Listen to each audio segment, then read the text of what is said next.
మేనరికంలో పెళ్లి చేసుకుంటే ప్రాబ్లమ్స్ ఇవన్నీ మనం మాట్లాడుకున్నాము. బావమరదళ్ళు అంటేనే తప్పు అని నేను అనట్లేదు. కానీ ఇటీవల కాలంలో చాలా చూస్తున్నాము. అవి చూసినప్పుడు అయ్యో! కొంచెం దూరం సంబంధంలో ఇచ్చుంటే బావుండేదే అని ఆ తల్లిదండ్రుల బాధ నేను ఇలా వ్యక్తం చేస్తున్నాను అనమాట. సీ ఒక కేసు వచ్చింది. ఇప్పుడు మొత్తం ఆంధ్రప్రదేశ్‌లో థాలసీమియా, సికిల్ సెల్ అంటే ఏంటంటే మన రక్త కణాలు ఉంటాయి కదా! ఆర్‌బీసీస్ అన్నమాట. వాటిలో హిమోగ్లోబిన్ అని ఉంటుంది. మనం వింటూనే ఉంటాం రక్తం తక్కువ, హిమోగ్లోబిన్ తక్కువ అని. ఆ హిమోగ్లోబిన్ చాలా ఇంపార్టెంట్. ఇప్పుడు మనం తీసుకుంటున్న ఊపిరి, ఆక్సిజన్ ప్రతి సెల్‌కి అందాలంటే ఆ హిమోగ్లోబిన్ ప్రతి సెల్‌కి ఎళ్ళాలి. దాని పర్సెంటేజ్ మెయింటైన్ అవ్వాలి. కానీ కొన్ని హిమోగ్లోబినోపతీస్ అని ఉంటాయి. ఈ థాలసీమియా, సికిల్ సెల్ ఇవి జెనెటిక్ డిజార్డర్స్. అంటే మనకున్న జీన్స్‌లో ఒక జీన్ డిఫెక్టివ్‌గా ఉంటుంది. ఈ హిమోగ్లోబిన్ ఆక్సిజన్ పట్టుకొని అది క్యారీ చేసే కెపాసిటీ. నేను అంతకన్నా డీటెయిల్స్ చెప్పి బోర్ కొట్టించనులెండి.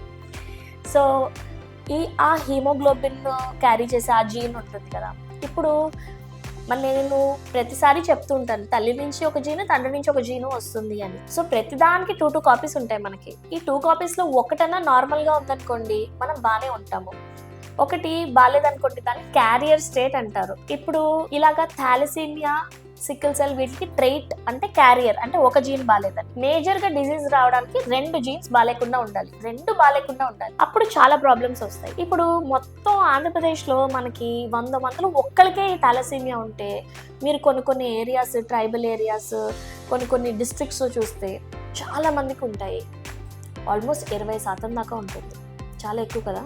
అదెలా అయింది?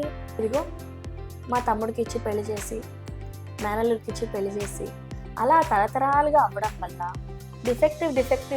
డిఫెక్టివ్ కలిసి ఇప్పుడు నేను నా బావని కానీ, మావయ్యని కానీ పెళ్లి చేసుకుంటూ ఉన్నామనుకోండి మేము తరతరాలుగా. అప్పుడు ఏమవుతుంది? ఆ డిఫెక్టివ్ జీన్స్ పెరిగిపోతాయి.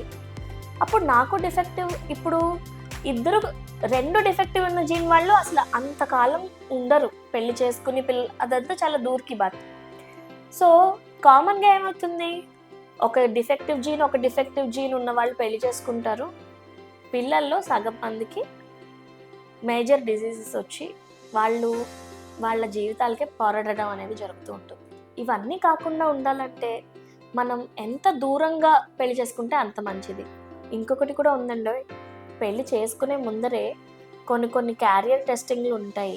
కరెక్ట్ డాక్టర్ దగ్గరికెళ్తే ఏదో జస్ట్ ఒక జీన్ కోసం టెస్టింగ్ కాదు. కొన్ని మొత్తం మన జెనెటిక్ ప్యానెల్ కూడా చెక్ చేసుకునేవి ఉంటాయి. కొంత ఖర్చవుతుంది కానీ. అలాంటివి చేసుకుని ఇంక మీరు ఇప్పుడు 'మిర్చి' సినిమా‌లోలాగా మీ బావనే పెళ్లి చేసుకోవాలి మీరు ఫిక్స్ అయిపోయారనుకోండి, కనీసం ఆ టెస్ట్ అన్నా చేసుకోండి. సో థాట్ మీ నెక్స్ట్ జనరేషన్స్‌కి ప్రాబ్లమ్స్ పెంచకుండా ఉంటారు. Thank you.